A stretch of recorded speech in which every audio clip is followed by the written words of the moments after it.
ഞാനെന്നുള്ളതേ എടയൂർ മണ്ണത്തുപറമ്പിൽ ഒടുങ്ങാട്ടുകുളത്തിൻ്റെ അടുത്താണ്. നമുക്കറിയാം ഒരുപാട് ആളുകൾ വന്ന് കുളിക്കുന്ന ഒരു കുളത്തിൻ്റെ അവസ്ഥയാണ് ഇപ്പോൾ ഈ കാണുന്നത്. എന്തായാലും ഒടുങ്ങാട്ടുകുളം ഒടുങ്ങാതിരിക്കട്ടെ എന്നൊക്കെ പറഞ്ഞ് ഈ പരിസരവാസികൾ ഈ ജലാശയത്തെ സംരക്ഷിക്കാൻ വേണ്ടിയിട്ട് കഴിഞ്ഞ ദിവസം യോഗം ചേർന്നിരുന്നു. അപ്പോൾ അവരിതിനെ സംരക്ഷിക്കുന്നതാണ് അതിൽ നിന്നൊക്കെ നമുക്ക് മനസ്സിലാവുന്നത്. എന്തായാലും ഞാൻ വന്നിട്ടുള്ളത് ഇതിനടുത്ത് നമ്മളൊരു 5 കിലോവാട്ട് സോളാർ വെച്ചിട്ടുണ്ട്. അതിൻ്റെ വിശേഷങ്ങളൊന്ന് നിങ്ങളോട് പങ്കുവെക്കാൻ വേണ്ടി വന്നതാണ്. അവിടെ നിന്ന് പോയി നോക്കാം നമുക്ക്. ഇതൊരു ക്വാർട്ടേഴ്സിൻ്റെ മുകളിലാണ് നമ്മൾ ഈ സോളാർ വെച്ചിട്ടുള്ളത്. ഈ ക്വാർട്ടേഴ്സിൻ്റെ ആവശ്യങ്ങൾക്ക് വേണ്ടി വെച്ചതല്ല. ഈ ക്വാർട്ടേഴ്സിൻ്റെ ഉടമ കരേക്കാട് സ്വദേശിയാണ്. അദ്ദേഹത്തിൻ്റെ വീട്ടിൽ സോളാർ വെക്കാൻ കഴിയില്ല, കാരണം ചുറ്റുഭാഗം മരങ്ങളാണ്.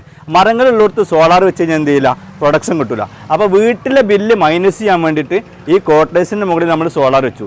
നിങ്ങൾക്ക് നിങ്ങളുടെ വീട്ടിൽ സോളാർ വെക്കാൻ കഴിയില്ല എന്നുണ്ടെങ്കിൽ ഇതുപോലത്തെ ക്വാർട്ടേഴ്സുകൾ ഒഴിഞ്ഞ പറമ്പുകളൊക്കെ എവിടെ ഉണ്ടെങ്കിലും എന്ത് ചെയ്യാം, അവിടെയൊക്കെ സോളാർ വെച്ചിട്ട് നിങ്ങളെ വീട്ടിൽ ബില്ല് എന്ത് ചെയ്യാൻ പറ്റും, മൈനസ് ആക്കാൻ പറ്റും. അപ്പോൾ ഈ ഒരു അറിവ് നിങ്ങൾക്ക് തരുന്നതിന് വേണ്ടിയിട്ടാണ് ഇന്നത്തെ വീഡിയോ. ഇത് നിങ്ങൾ മാക്സിമം ആളുകളിലേക്ക് ഷെയർ ചെയ്യണം. നിങ്ങളുടെ വീട് മലപ്പുറം ജില്ലയിൽ എവിടെ ആയിക്കോട്ടെ, അല്ലെങ്കിൽ ഏതെങ്കിലും ജില്ലയിലായിക്കോട്ടെ, മറ്റ് ഏത് ജില്ലകളിലും നിങ്ങൾക്ക് ഇതുപോലത്തെ ക്വാർട്ടേഴ്സുകൾ ഒഴിഞ്ഞ പറമ്പുകളൊക്കെ ഉണ്ടെങ്കിൽ അവിടെ സോളാർ വെച്ചിട്ട് നിങ്ങൾക്ക് എന്ത് ചെയ്യാൻ പറ്റും, കറണ്ട് ബില്ല് മൈനസ് ചെയ്യാൻ പറ്റും. ഇവിടെ നമ്മൾ ഉപയോഗിച്ചിട്ടുള്ളത് വാരി കമ്പനിയുടെ 540 വാട്ടിൻ്റെ പാനലാണ്. 5 കിലോ വാട്ടാണ്. 10,000 രൂപ വരെയുള്ള ബില്ല് എന്ത് ചെയ്യാൻ പറ്റും, ഇവിടുന്ന് മൈനസ് ചെയ്യാൻ പറ്റും.